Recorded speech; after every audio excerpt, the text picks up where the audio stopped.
দেখছেন কলকাতা টিভি, আপনাদের সঙ্গে রয়েছি ভাস্বতেই শুরু করছি সংবাদ সারাদিন। সোমবার দেশ জুড়ে পঞ্চম দফার ভোট, শেষ মুহূর্তের প্রস্তুতি ডিসিআরসিতে। সোমবার 7টি লোকসভা কেন্দ্রে ভোট রয়েছে। শ্রীরামপুর, ব্যারাকপুর, বনগাঁ, হাওড়া, উলুবেড়িয়া, হুগলি, আরামবাগ কেন্দ্রের ডিসিআরসিতে জড়ো হতে শুরু করেছেন ভোট কর্মীরা। নির্বাচন কমিশনের নির্দেশ অনুযায়ী রবিবার থেকেই রাজ্যের বিভিন্ন প্রান্ত থেকে ভোট কর্মীরা ডিসিআরসি থেকে ভোট গ্রহণের সরঞ্জাম সংগ্রহ করতে শুরু করেছেন। প্রিসাইডিং অফিসাররাও নিজেদের মোবাইল নম্বর রেজিস্ট্রেশন করান। নিশ্চিত নিরাপত্তায় মোড়া হয়েছে ডিসিআরসি। হুগলিতে 181 কোম্পানি কেন্দ্রীয় বাহিনী থাকছে। পঞ্চম দফায় 799 কোম্পানি কেন্দ্রীয় বাহিনী থাকছে, 560টি কুইক রেসপন্স টিম। এবং পঞ্চম দফায় যে বাহিনী আনা হয়েছে নির্বাচন কমিশনের তরফে, সেই বাহিনীর সংখ্যা কিন্তু অনেকটাই বেশি। চতুর্থ দফার নির্বাচনের থেকে অশান্তি এড়াতে রাজ্যে কেন্দ্রীয় বাহিনীর সংখ্যা আরও বাড়াচ্ছে নির্বাচন কমিশন। পঞ্চম দফার ভোটে রেকর্ড সংখ্যক কুইক রেসপন্স টিম থাকছে রাজ্যে, এবং এই ভোটে কোনো দফায় রাজ্যে এত পরিমাণ কিউআরটি মোতায়েন করা হয়নি। পঞ্চম দফায় ভোটে কেন্দ্রীয় বাহিনীর সংখ্যা বাড়ানো হয়েছে। দেশের 8 রাজ্যের 49টি আসনে 49টি আসনে ভোট গ্রহণ হবে আগামীকাল। কুইক রেসপন্স টিমের ওপর নজরদারি কমিশনের।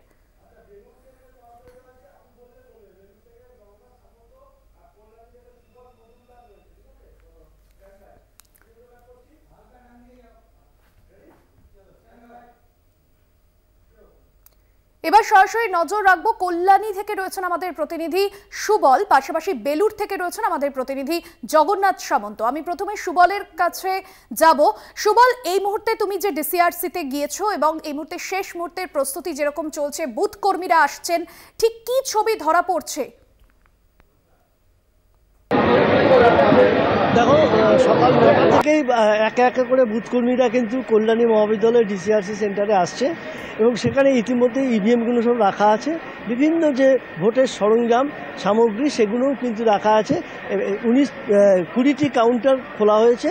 এই কাউন্টারগুলো থেকে প্রত্যেকের যে সমস্ত পোলিং পার্টি আছে তাদের নির্ধারিত যে কাউন্টার, সেখান থেকে এই যে সমস্ত ইভিএম থেকে শুরু করে ভিভিপ্যাট থেকে শুরু করে যা যা প্রয়োজনীয় সরঞ্জাম সেগুলো কিন্তু নিয়ে যাবে। দুটো যে বিধানসভা কল্যাণী এবং হরিণঘাটা, এখানে কিন্তু কল্যাণীতে 30টি মাইক্রো অবজারভার এবং হরিণঘাটাতে 40টি মাইক্রো অবজারভারের ডিউটি রয়েছে। পাশাপাশি প্রত্যেকটি বুথে কিন্তু কেন্দ্রীয় বাহিনী থাকবে এবং যেটা জানা যাচ্ছে ওয়েবকাস্টিংও প্রত্যেকটি বুথে থাকবে। এছাড়াও বিভিন্নভাবে রাজ্য পুলিশও তাদের যেরকম নিয়ম অনুযায়ী নির্বাচন কমিশনের যে নির্ধারিত যে বলা হয়েছে সেভাবে তারাও থাকবে। মোটের উপর কিন্তু নির্বাচন শান্তিপূর্ণ করতে ব্যবস্থা কিন্তু চূড়ান্ত এবং এখনও পর্যন্ত যা দেখা যাচ্ছে ভোটকর্মীরা এসে পড়ছে। যত বেলা বাড়বে তত কিন্তু ভোটকর্মীরা আরও আসবেন এবং এই কাউন্টারগুলো থেকে তারা তাদের যে সমস্ত প্রয়োজনীয় জিনিস এবং কোন কোন বুথে কার কী আছে ডিউটি সেগুলো কিন্তু বুঝে নিচ্ছেন এবং তারপরে যে সমস্ত সরঞ্জাম, বিশেষ করে ইভিএম, ভিভিপ্যাট এবং আনুষঙ্গিক কালি, প্যাড, যা যা প্রয়োজন সমস্ত সামগ্রী কিন্তু তারা বুঝে নিচ্ছেন এবং এরপরেই কিন্তু তারা পাশেই গাড়ি রাখা আছে।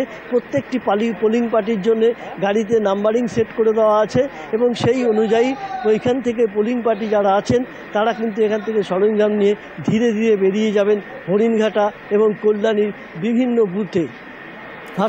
একদমই সুবল, তুমি আমাদের সঙ্গে থাকো। জগন্নাথের কাছে আসবো। বেলুর থেকে রয়েছে আমাদের প্রতিনিধি জগন্নাথ, এই মুহূর্তে ডিসিআরসি সেন্টারগুলোতে যেখানে তুমি রয়েছো সেখানকার ঠিক কি ছবি প্রস্তুতির?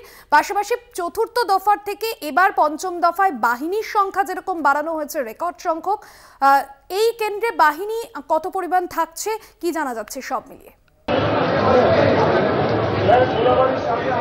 তোমাকে বলে রাখি, আমি এই মুহূর্তে রয়েছি বেলুর বয়েজ হাই স্কুলে। সেই বেলুর বয়েজ হাই স্কুলে 169 এবং 170 বালির দুটি অঞ্চলের এখানে তৈরি করা হয়েছে ডিসিআরসি সেন্টার এবং তাছাড়াও প্রত্যেকটা বিধানসভাতে ডিসিআরসি সেন্টার করা হয়েছে। তোমাকে বলে রাখি সেন্ট থমাস হাওড়ায় সেই স্কুলেও করা হয়েছে, পাশাপাশি শিবপুর বি কলেজ সেখানেও তৈরি করা হয়েছে। হাওড়ায় 16টি বিধানসভা নির্বাচন। তোমাকে বলে রাখি হাওড়া লোকসভা লোকসভায় 7টি বিধানসভা এবং শ্রীরামপুর বিধানসভায় শ্রীরামপুর লোকসভায় 2টি বিধানসভা পড়েছে এবং উলবেড়িয়ার 7টা বিধানসভা, অর্থাৎ 7, 14 এবং 2 16টা বিধানসভা নির্বাচন এবং গুরুত্বপূর্ণ।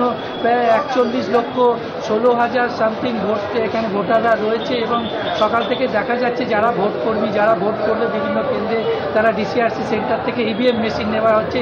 কিন্তু উল্লেখযোগ্য দেখা গেল নির্বাচন কমিশনের পক্ষ থেকে পুরো নিরাপত্তা বলয় ঘিরে দেওয়া আছে, জোরদার করা হয়েছে এবং প্রত্যেক পলিটিক্যাল পার্টির থেকে একজন করে রাখা হয়েছিল যাদের ইভিএম মেশিন যেই স্ট্রং রুমে রয়েছে খোলা আছে। অভিনব এই প্রক্রিয়াটা দেখলাম। আমার সঙ্গে রয়েছে একজন পলিটিক্যাল নেতা, তিনি স্ট্যাম্প যখন করছিলেন দেখে এইবারে কি প্রথম যে এরকম স্ট্রং রুমে আপনাদের দেখে স্ট্রং রুম খোলা হলো? এটা ইসিআই এর একটা গাইডলাইন আছে, যখন স্ট্রং রুম ক্লোজ করা হবে এবং ওপেন করা হবে তখন পলিটিক্যাল পার্টি রিপ্রেজেন্টেটিভ বা ক্যান্ডিডেটের রিপ্রেজেন্টেটিভদের অবশ্যই সেখানে থাকবে। নিরাপত্তাটা কেমন দেখলেন? ভালো নিরাপত্তা এবং ভালো সিস্টেমে কাজ হচ্ছে। এর আগেও সর্বদলীয় সভাগুলো বিগত 7 মাস ধরে রাজনৈতিক দলগুলো আচরণবিধি